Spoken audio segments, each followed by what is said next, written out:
course. There's all these dang iPad rumors. So many to choose. Actually, before we move on to the iPads, there's one thing we should wrap into this part, and that is somebody pointed out, and this isn't the first time somebody's pointed this out in the comments and so forth, that technically when Apple lists the specs, just like pretty much every OEM out there today, you know, they say how much RAM you can have. They count, we have BLAW-free DIMMs, so BLAW-free DIMMs times 4 gigabytes.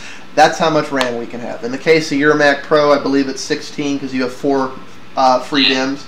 According to the Apple specs. Yeah, technically you could put 8 gigabyte DIMMs in there, and 8 gigabyte DIMMs have actually gotten pretty cheap.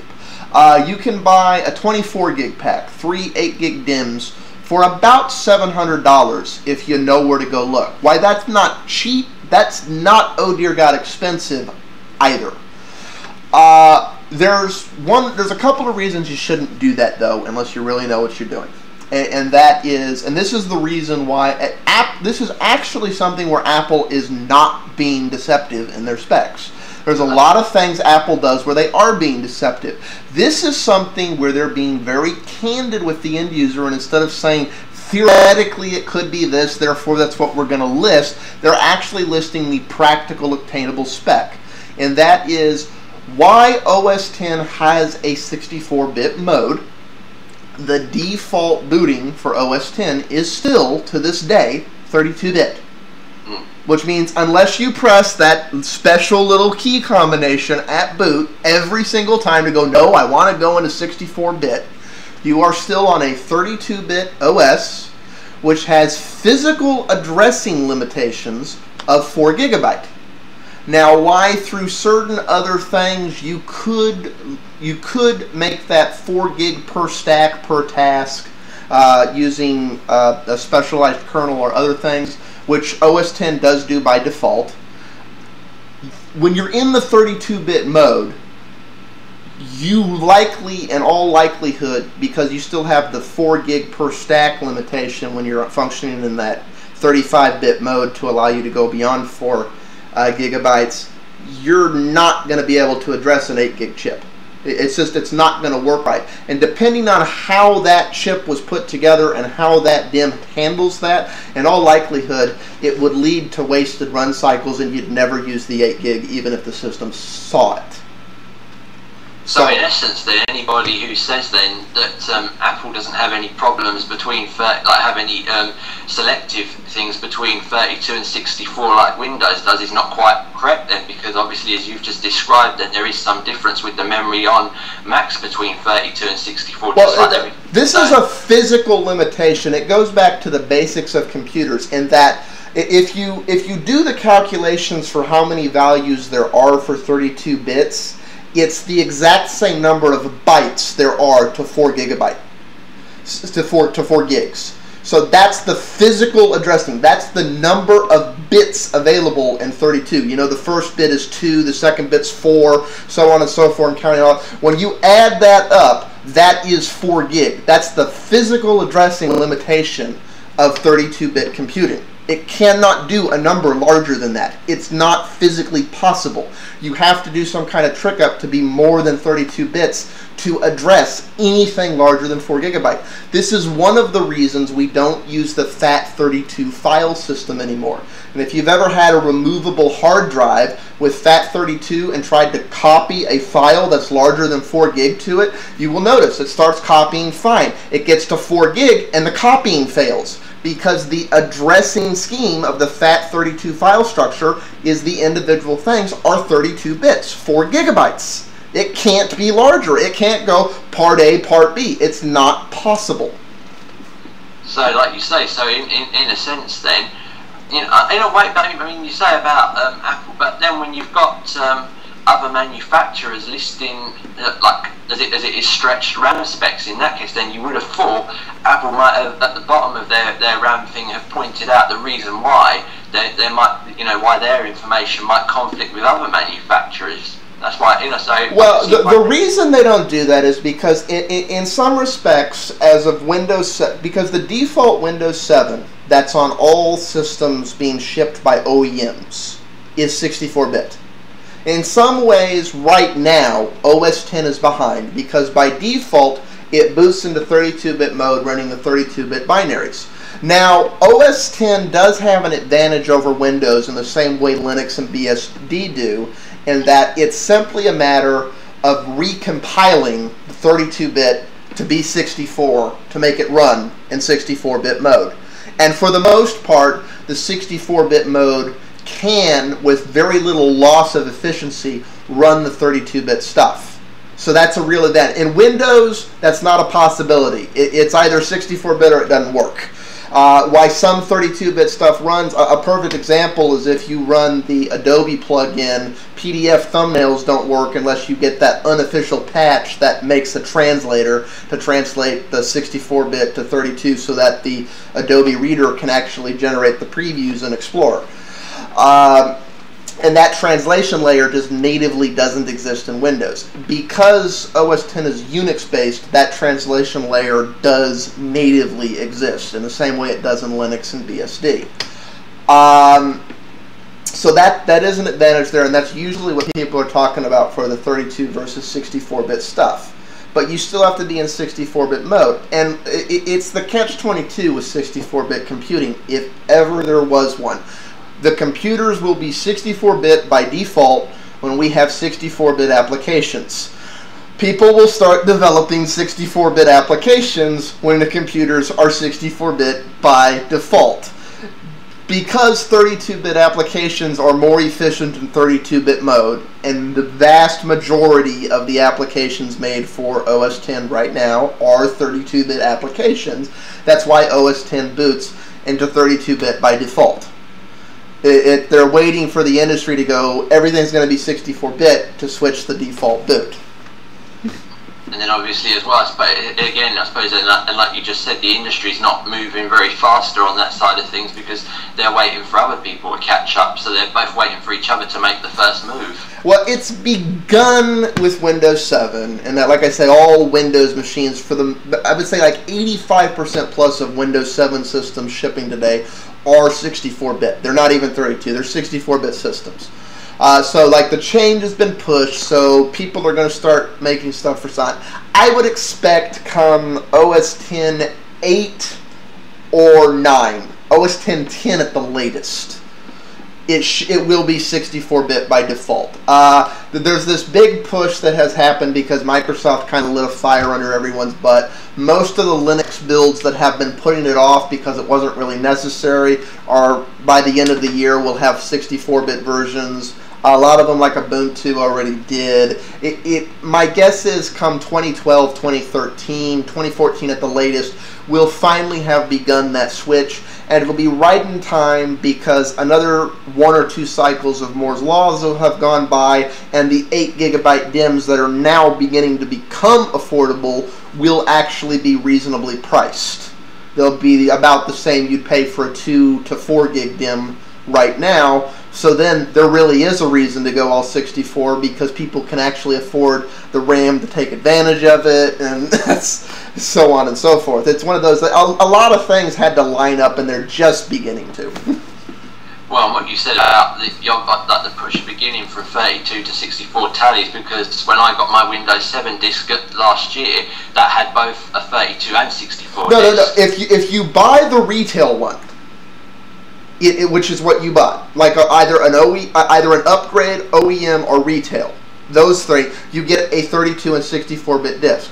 I'm talking about you go to Best Buy, you pick up like a system off the shelf. That's 64-bit Windows Home Premium. That's just what it is. There isn't. It's like those systems are not shipping 32 unless you specifically request it. There's a few online orders like Dell and Lenovo that will let you go, no, I want 32-bit Windows 7. But unless you specifically request it, all the pre-built systems, which let's face it is how most people get Windows, are 64-bit and 64-bit only. They don't even get a 32-bit ISO.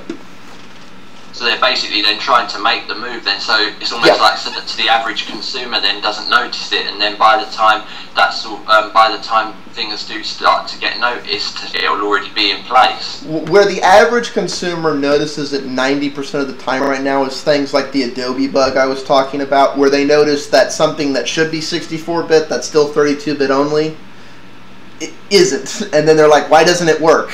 They don't understand why it doesn't work, but they know it has something to do with this doesn't work right with this. So it'll happen. I don't necessarily criticize Apple for being 32-bit by default, but that's why they say that. Because if they said that, unlike some of the lines that Apple bins, that would be deliberate false advertising. Because because 90% of the applications you're running aren't 64-bit apps. They're 32-bit apps. Yeah, that's and even I think a lot of their professional ones still haven't gone 64 either yet. Oh yeah, no, the vast majority of the applications for OS X, there's a few 64-bit ones, and that's why there is the ability to boot into the 64-bit one. If you're booting into if you're going to be using some application that does do 64-bit computing, of course you want to boot into the 64-bit mode so the 64-bit application can actually do 64-bit computing. But there aren't many of them. Okay, what do we want to say anything else on that, or do we want to just move into the rumors? Should we go on to the rumors then?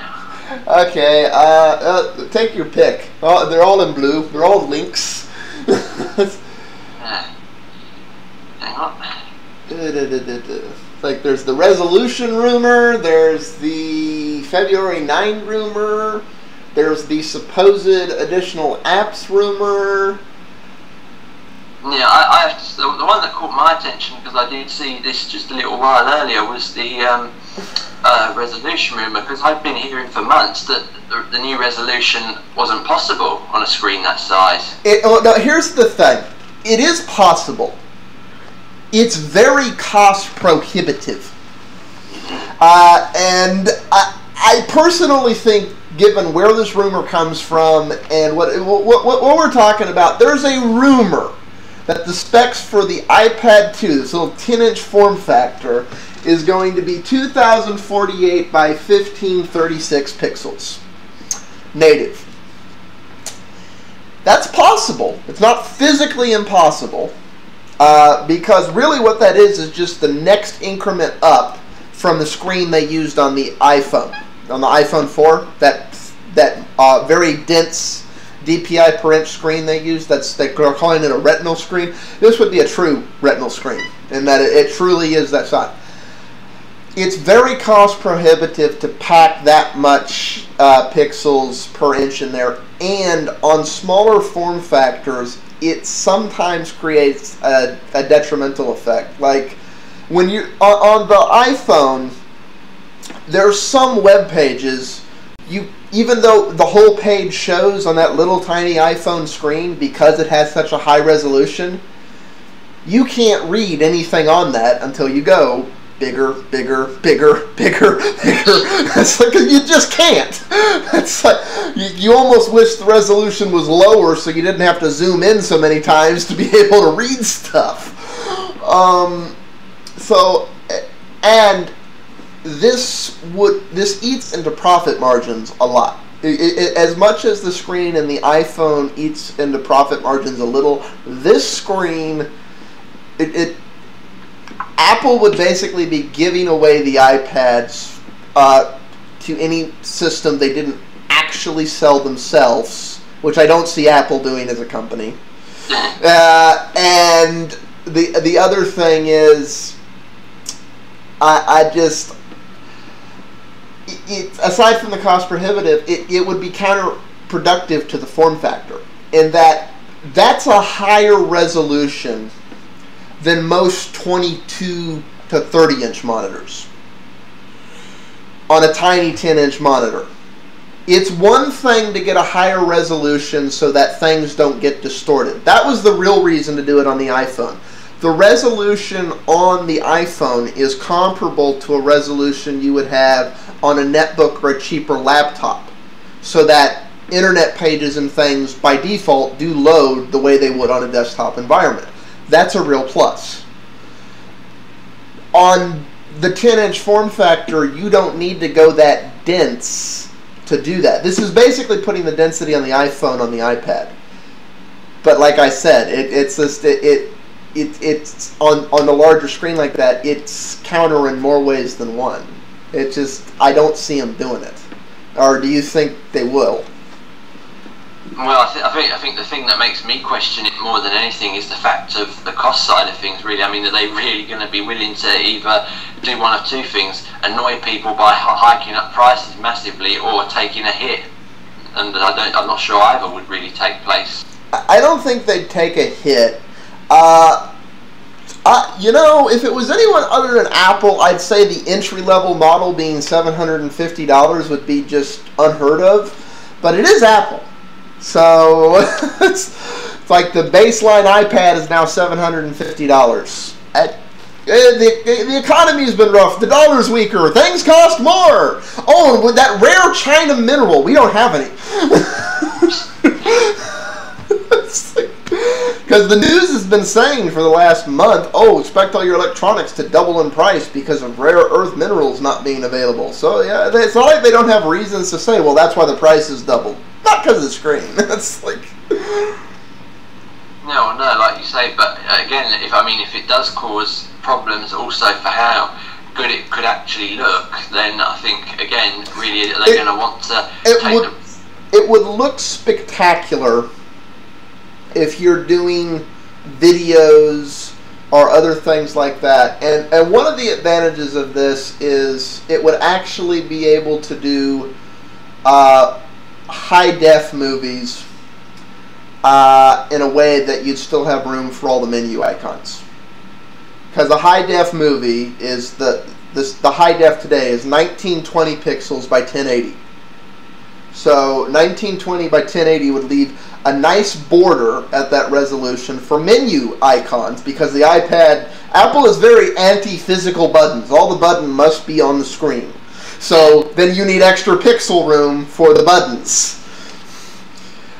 Well, like you say, again, as you say, if that would bring, again, that sort of kind of goes against the previous thing, that if that would then give them part of one of the things they would want, then that obviously then does raise a question that it might be possible if they really wanted that so bad.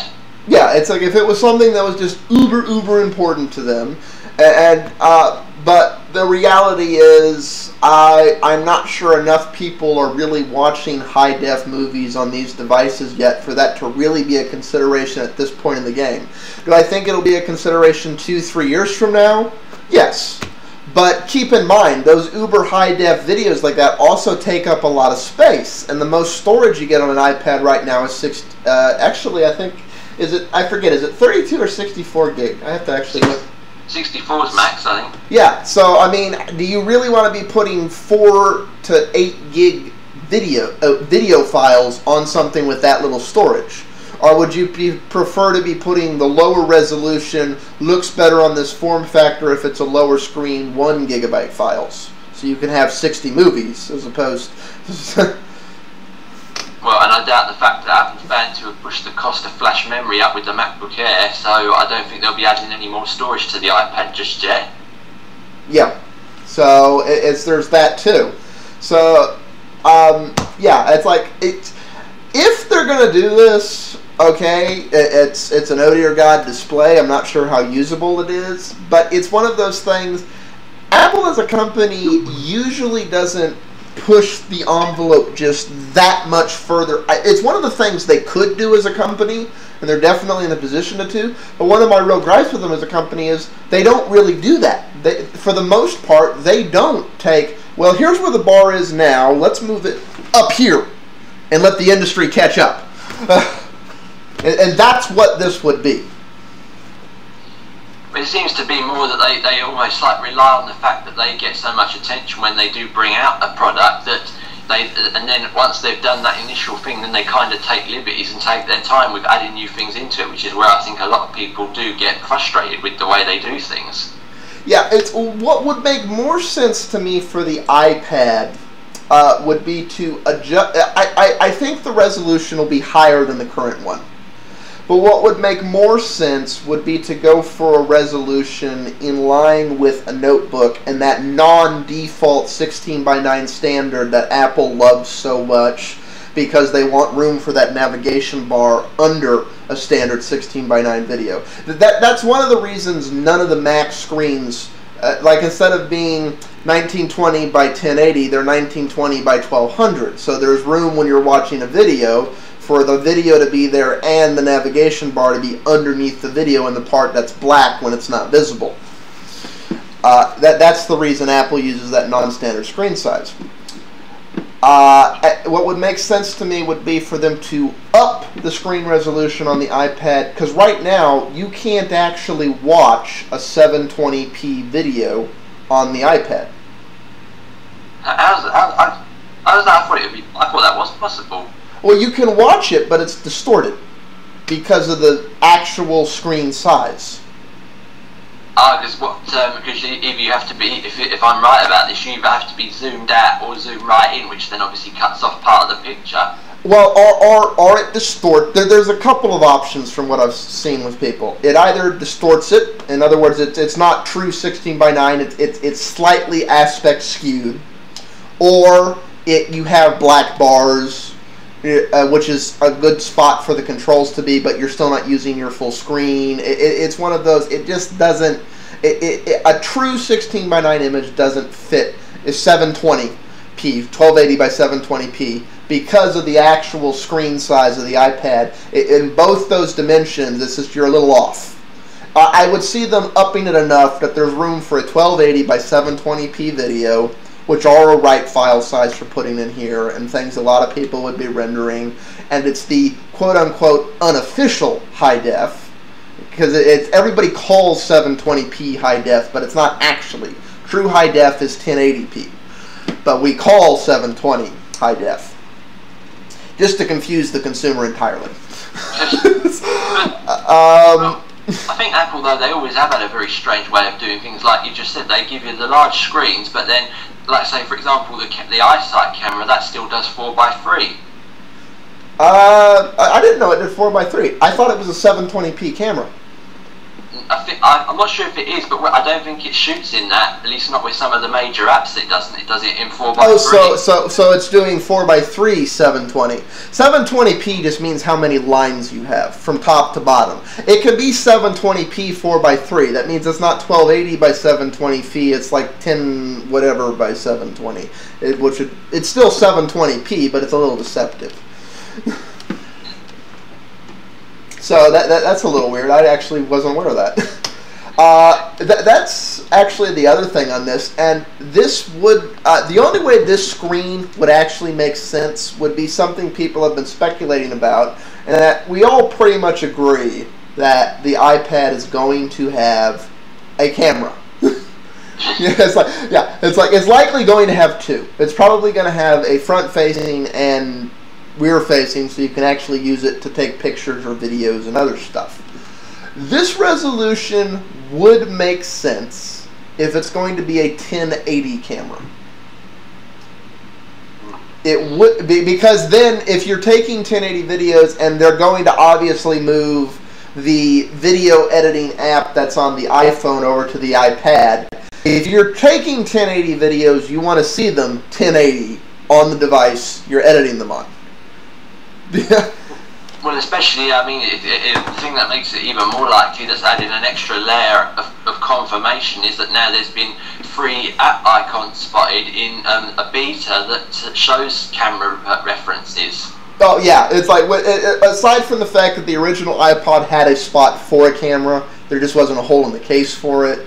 It's the fact that they're promoting FaceTime so much. It's like, If Apple launches an iPad 2 without a camera, we need to start examining them for lack of forebrain. It's just that it would make no sense at all. This is not a big flying leap. It's like, you know, it will have a camera. The debate is it going to be the same 720p camera that's on the iPhone right now, and then the new iPhone gets a better camera? Is it going to be Is it going to be a better 720p camera, or an equal quality 1080p camera that will show up on the iPhone when it's announced later? These are the things that are in debate.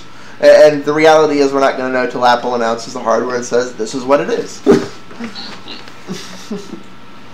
It's like, honestly, either one would make sense. But like I said, if they're going to do the 1080, then they have to do this oh dear God screen. It's like it really makes more sense for them to just stay with the 720 right now and just up the screen a little bit and do an incremental thing as opposed to stretch it to the max. Yeah, well, no, like you say, and the fact, I think as well, the fact that there seems to be more and more almost guaranteed confirmation flying around right now. Like you say, if for some reason we do end up getting the shock of our lives when the announcement is made, I think Apple will have to be looked at to see if they've lost their senses. Yeah, it's like, I think a more realistic resolution, although I may be entirely wrong, you know, we'll find out next month, is something like, I'm going to say probably 12 something by 10 something. You know, about half this resolution, about 60% this resolution. That makes more sense. But basically, on par with what you would find in the higher end 15-inch and 17-inch Mac Pros. That's more the resolution I'm expecting on the iPad 2. Well, and again, the fact that what you're saying about the non-physical buttons does tally, because of the fact as well that on the Mac Pro, for example, there ain't no button for the CD drive. You use a thing on the actual operating system, so that does tally. Yeah. Well, if you look at the iPad, it's not a 4:3 or 16:9 ratio. It's just like all the other Apple devices. It's a non-standard screen size, specifically because that's the form factor of the device. No buttons, so we need extra pixels on the screen for buttons when you're doing full screen stuff.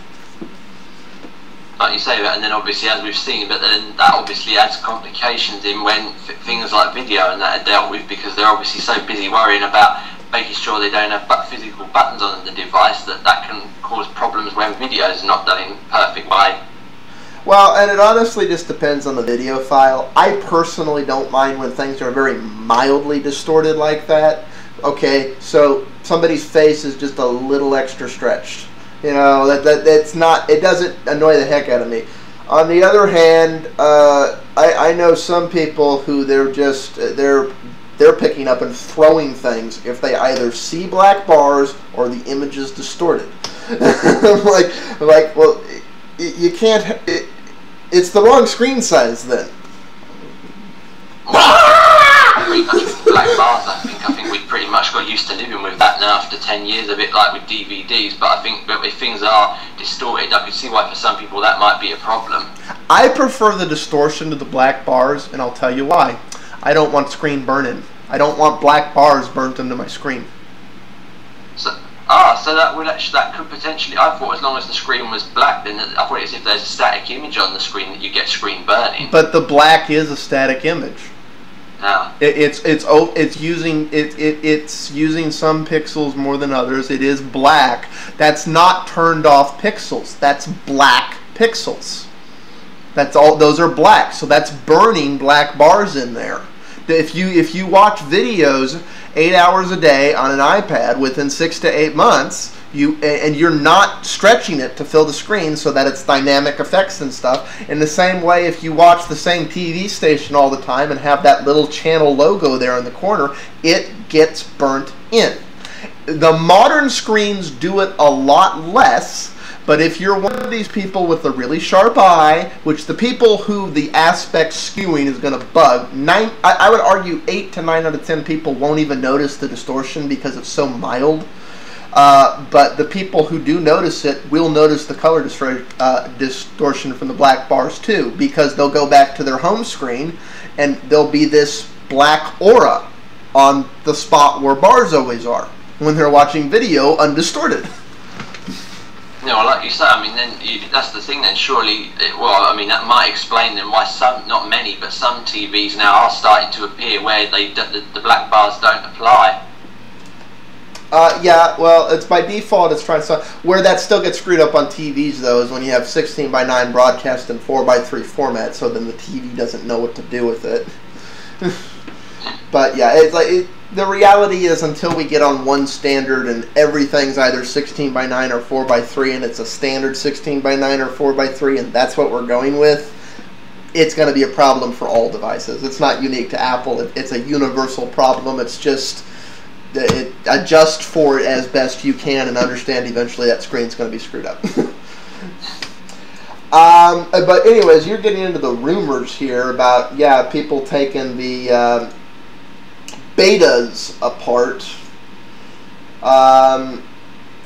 Yeah, it's what is it? There's a FaceTime icon in that beta. There's a camera icon in that beta. So yeah, it's like I move as well. Yeah, there's gonna be I don't see Apple doing this. Well, to take a picture with your iPad, simply take it, turn it around where you cannot see the screen, and go take picture by holding your finger over this part of the screen. I don't see that. I don't see that at all. So it's going to be a front and back facing camera unless this is just a completely made up story about the 4.3 beta.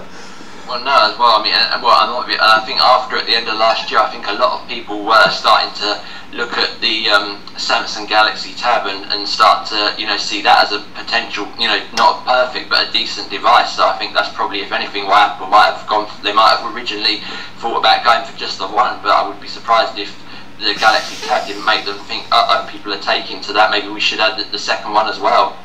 I don't think that had anything to do with it. I think it had to do with the fact that they put all these features out in the iPhone 4, and it was one of those, we're going for this whole integration system between the iPhone and OS X. So we now have an iOS device that is completely incompatible with this ecosystem for a lack of two pieces of very cheap hardware. It's one of those, okay, we sold a shitload of the Gen 1 model. Now let's make the one we really wanted to make, the iPad. And although as well, I mean, it does make you think as well, though, like you were saying, I think that obviously when they did that for the iPod, though, the back camera was, like compared to the iPhone, was a real bad one. So it makes you wonder, would the back camera be any real good for the iPad, or would they try to compromise that to stop the iPhone being completely ignored? Here's what my guess on that's going to be.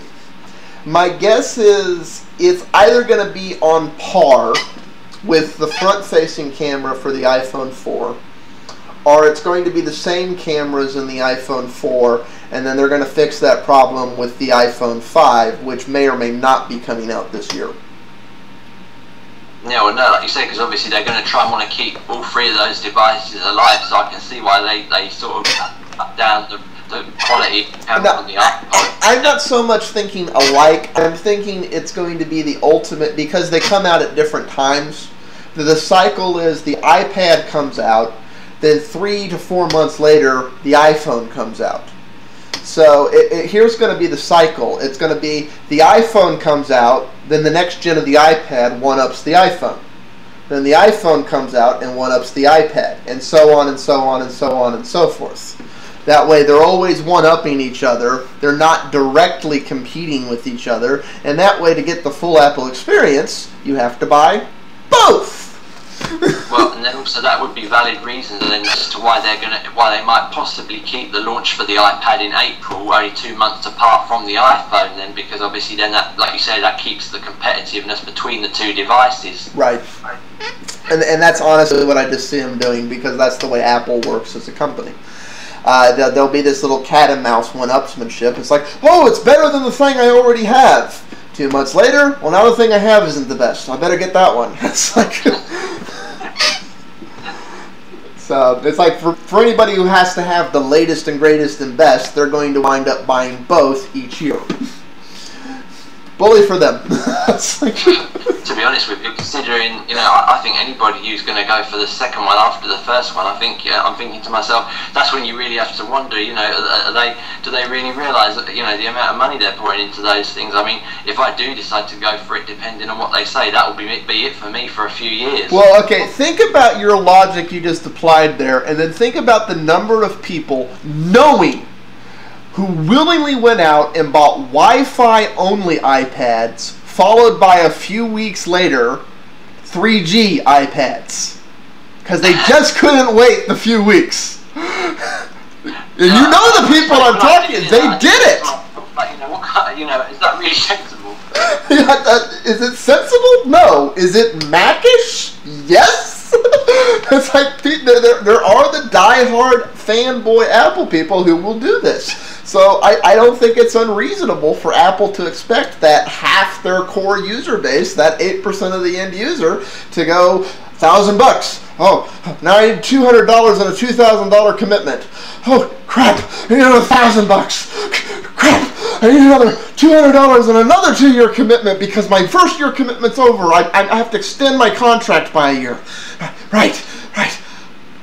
Oh, damn! I have a house to pay off. That'll keep. I mean, it does make you realise then, doesn't it, why Apple plays things the way they do, because they obviously realise that a lot of people do, go that. Well, no, and people don't think about it that way. I mean, there's a reason if you go to Apple's site, they have that blah dollars a month thing.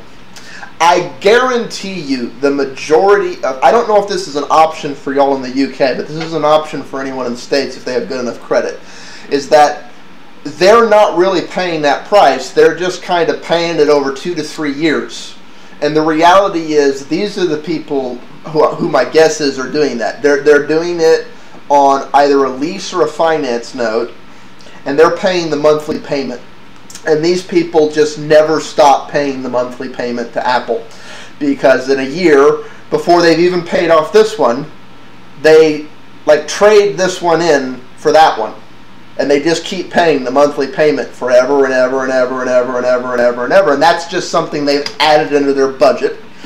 So they're just like, I paid it last year, I'll pay it next year. And keep paying it forever and ever and ever.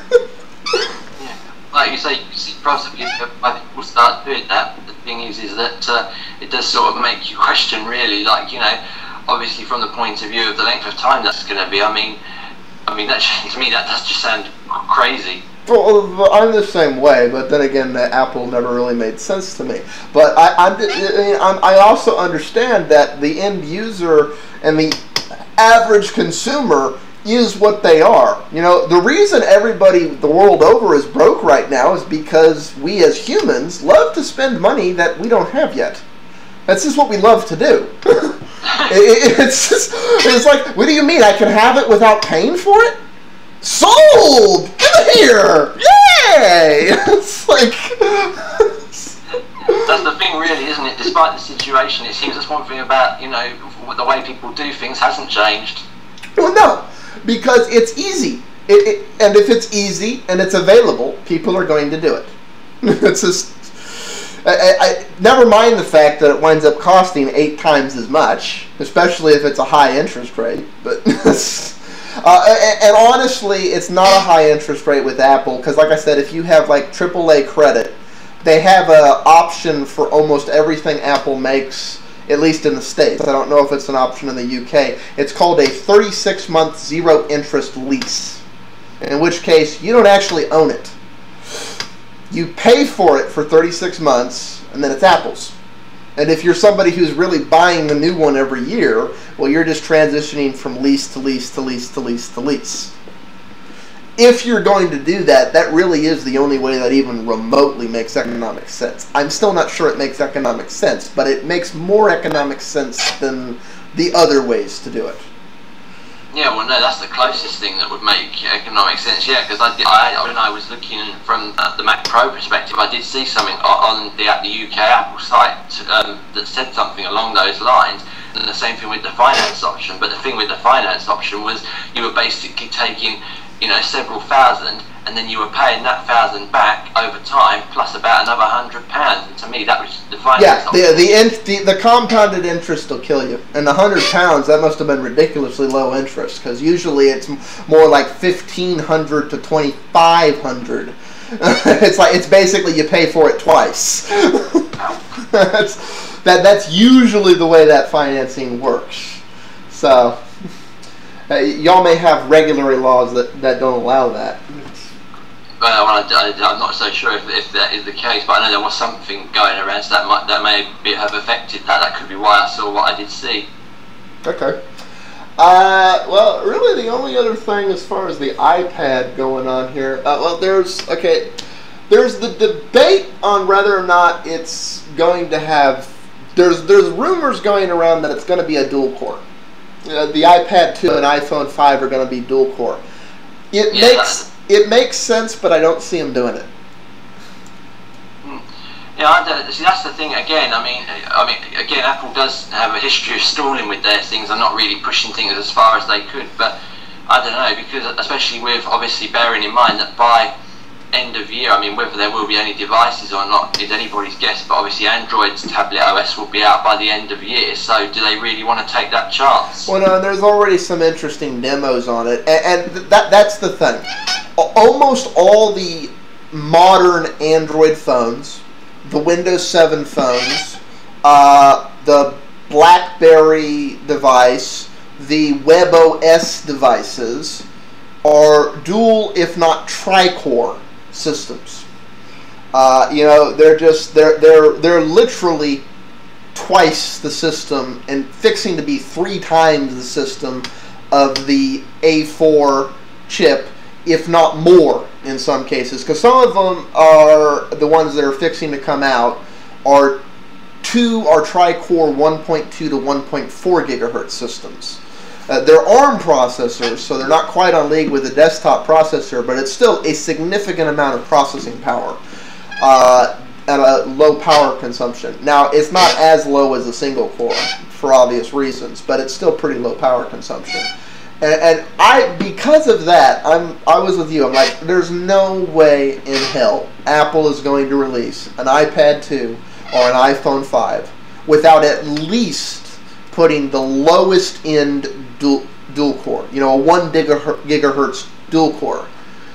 And then James and Leo talks to me, and they said like the hold up thing, like you just set up, and I'm like, well, now that you bring it up, I honestly could see them going 1.2 gigahertz single core, just doing a very incremental upgrade. Like it's the 1.2 gigahertz single core A4.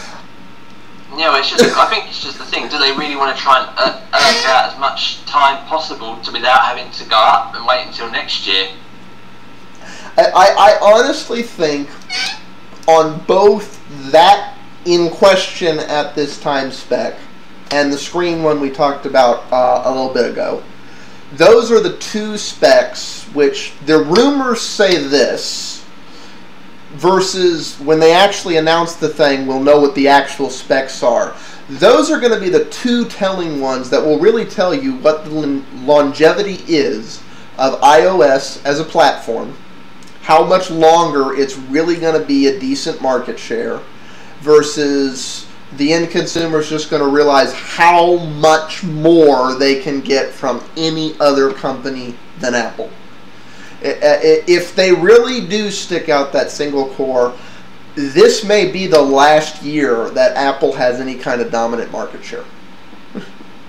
Yeah, that's obviously the thing, is that are they going to be prepared to take that kind of a risk, and obviously to try and save as much money but to charge people as much as they can in the meantime, or are they going to realise that they are coming to the end of being able to take liberties and that they do have to start playing like that they really want to keep themselves in the game? Well, see, that's the thing. Does Apple realize that that point has come yet? Do they? I mean, they realize a little bit because the iPhone's on Verizon. It's not like they're oblivious. They've added multitasking. They've added things. They're not oblivious. But do they really realize that the tipping point has come? Or are they just kind of acknowledging it, but still kind of going, oh, no, it hasn't really come. I'm still safe under the covers. It's like... Well, having said that, of course, they did say as well that a CDMA version of the iPad was also going to be made. So, like you say, it does seem they've woken up somewhat, but it's just a question: have they woken up fully? Yeah, the problem is for Apple. It's not so much a problem for the industry, because the industry will charge on regardless. But for Apple, if they haven't fully realized, and they don't realize that they need to go full charge now, it's like no, we're here to compete, not just to play. I'm not sure they can take, because Apple is not going to release another iPad or iPhone for another year. It's like what they release in the next 3 to 4 months is what is here for the next 12, at least.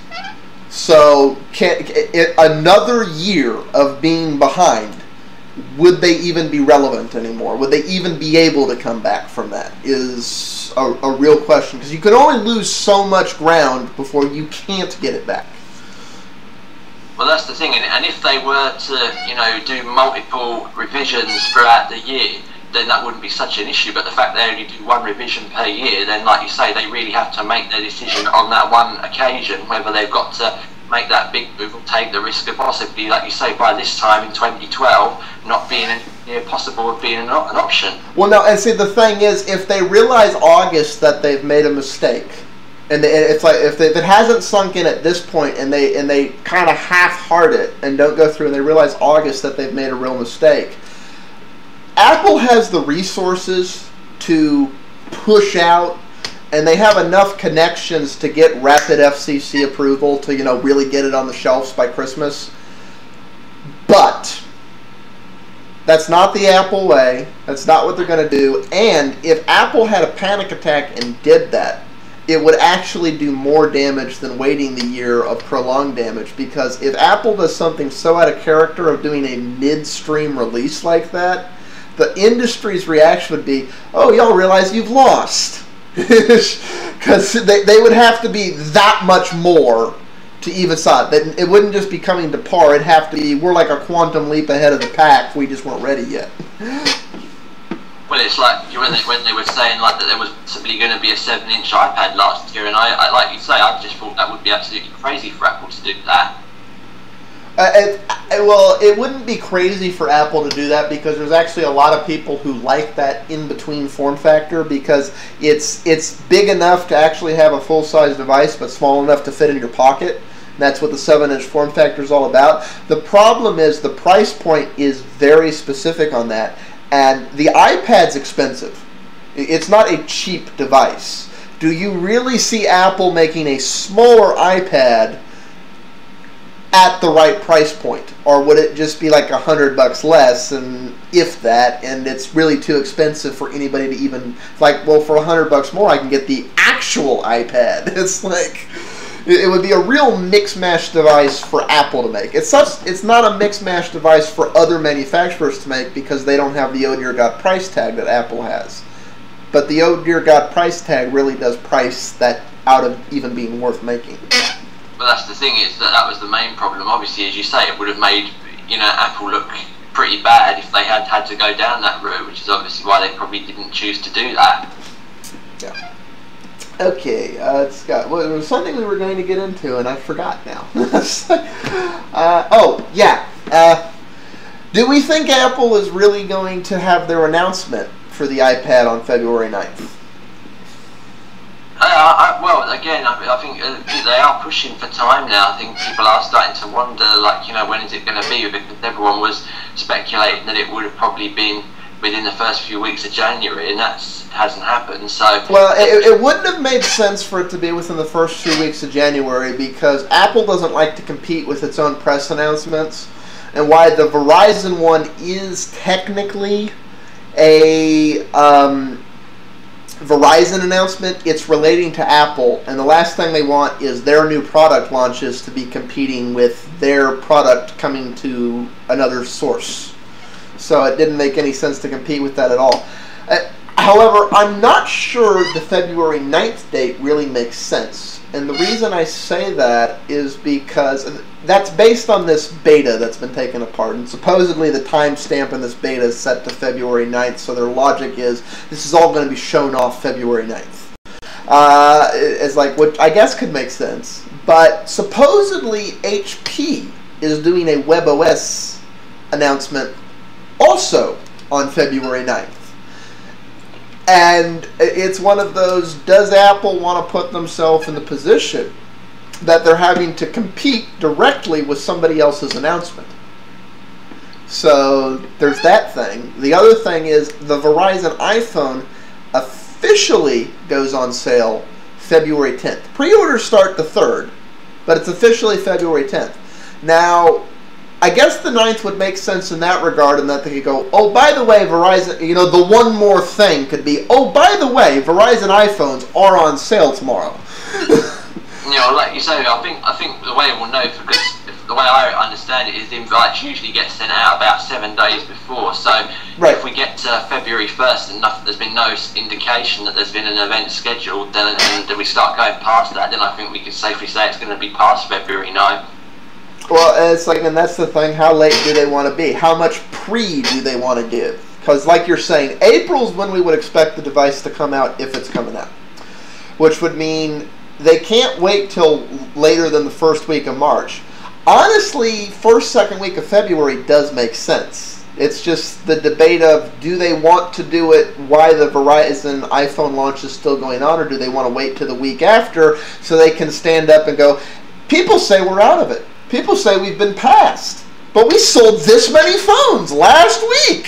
It's like, what announcement, what shape do they want that announcement to go with? Because Apple keynotes always kind of take a, here are all the statistics that prove why we're the best, and then they end with one more thing. That's the way they always go. It's well, like you say, that would add up, because of the fact, obviously, then that would have given about a week, just enough for the initial figures to come in from the Verizon iPhone sales, and obviously, you know, as right. if odds are correct that they're going to be very good, there's no doubt they'll mention it. So, even if they're not good, they're going to sell at least 1 million phones. And you know, it helps Apple stock, it helps promote that they're not out. If second week of February they go, the preliminary numbers show that we sold blah million last week, even if it's an irrelevant number. So like you say then, so probably around about February 15th would be probably more likely. Yeah, that's my guess. I could be completely wrong. You know, they may actually be doing it the 9th. Because pre-sales start on the 3rd, they may have pre-sales numbers by the 9th. I don't know if they actually would have hard enough numbers to put in their PowerPoint presentation or not by the 9th. But it would still make sense, because the one more thing could be, and starting tomorrow, phones will ship. So like you say, it's just a question of like, obviously, because there of the possibility of clashing with somebody else's announcement or getting tangled up with their own. Well, yeah, and it's honestly, what's their game plan? Do they want to? And honestly, what I think it really matters on is something we don't know yet, and that is Steve Jobs giving the keynotes, or is somebody else? Yeah, like you say, I think that's another thing that you do. That again is going to be a question that I think a lot of people do have. Yeah. Because if Steve Jobs isn't the one giving a keynote, maybe they're trying to set a whole new flavor for things. Because the one more thing and these are the statistics that prove why I'm God, that's very much a Steve Jobs thing. Yeah, well, I think during the keynotes, I think on the handful that he didn't do in 2009, I don't think that they used that. So, no, like you say, that right. Yeah, it's like, are they getting away from that, and then that's not going to be the format of the thing. So, a lot of theories. Nobody really knows yet. I'm not sure there's really anything else to... Oh, wait. Well, it'll put us into 4 parts, because this really is a whole other conversation. But you were saying you're looking forward to Google TV? Yeah, because from my point of view, I said that there was some news from a magazine over here in the UK that they spoke to Logitech, and they said they are looking at the UK market, and obviously the reason why Google TV, the way I understand it, has gone so badly in the US is not down to the TV so much as such. It's also down to the way the networks have handled it. Well, it's the content isn't provided. Here's the thing: your TV is government sponsored, and because it's taxpayer sponsored, y'all pay a tax to the BBC to provide the television, right? So the logic in the UK is because it's the people's money. The BBC doesn't really get to dictate how the UK people choose to access it. I believe everything that the BBC makes is actually accessible online streaming. I think it's using Silverlight, but it is accessible online streaming, correct? Yeah. For anybody in the UK. Now, it isn't accessible to people outside of the UK. As a matter of fact, that's why they went with Silverlight, because Silverlight had sufficient DRM to keep us poor Americans from watching British television. that y'all choose not to port over here. But in the United States, we have the 180 the other way model. It's entirely privatized. It's entirely private corporations. It's entirely advertising revenue, everything else driven, which means they put a microcosm of control on the content. The fact that something like Hulu and streaming with Netflix was able to happen with that model is really people over here demanding, pushing, and screaming for it for the last decade. And they're like, "What, we gave you this. What, you want us to now embrace this other technology? Screw you," is their honest assessment. So, honestly, I think countries like yours and Canada, where there's also some government subsidy and so forth, unfortunately, because of the situation that creates, where it isn't a private company's money, it is taxpayer money. Therefore, it really is owned technically by the citizens, not the company that's producing it, creates a little more favorable situation to that happening quicker, unfortunately. Well, it's like the more over like the last couple of episodes, I've been listening to the stories from the US, and I've been hearing what's been going on. And when people over here have complained about the TV license, and I've started saying to them, hang on a minute, that may, it's obviously you're paying money for it, but the thing is what that is giving us is far more valuable than the money we're having to pay. Yeah, and it just depends what you value. Now, the downside is there's pros and cons to both systems. The downside to your system, as shows like Top Gear make fun of all the time, is you're not actually allowed to take advertiser money for certain things. I forget who the guy was with his book. They figured out a way to tie it to his car so they could actually get away with it, but they're not, because they're not allowed to show favoritism or things like that, as opposed to over here. Oh, it's like, how big's the check? Sure, whatever. And you have to appease the government censor, but then there is certain content. Top Gear is a prime example. There's an American clone of Top Gear, and I can't wait for it to go off the air, because it's a show that you cannot do properly because of the way our television stuff works. It kind of needs to be free from the whole hullabaloo of all of that. So and it just depends what type of content you're doing, how you want to access it, and what you're interested in. The reality is, I think both models need to exist, but the advantage is we're really in a global economy right now, and some countries will choose the model y'all have chosen, some countries will choose the model the US is based on, and different content will flourish different places, different things will get done different places, and if we get rid of this international exchange and start embracing technology a little more, it won't really matter, and we'll get the best of both worlds. Well, the one thing I will say is the last I heard was that at some point in 2011, I'm not sure they might have already done it, is that the BBC was going to put out an international version of the iPlayer, last I heard. I hear there's a plan to do it. However, if it's based on Silverlight like the current one is, it will not be fully cross-platform because of certain flaws there. I'm hoping their international player works on VP8 or Flash. I don't really care which one, but I hope it works on a more accessible standard. I understand why it works the way it is, but the end of the day is it doesn't work cross-platform like it should. And the reality is there's a lot of people outside of the UK who like British television. It's an acquired taste, it's a certain flavor, but there's a lot of people who like it. Hell. Yeah, well, the same manufacturer with American TV, it works the same way.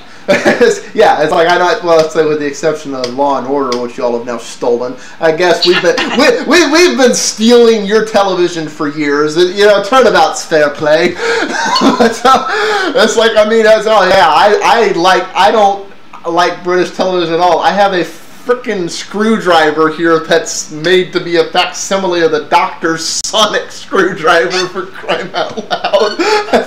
You know what's so stupid about this thing? It says on it, on the box. The only reason I have this on my desk is because it showed up today. It literally says on the box, "This is not a toy." It's like, I'm like, oh, bullshit.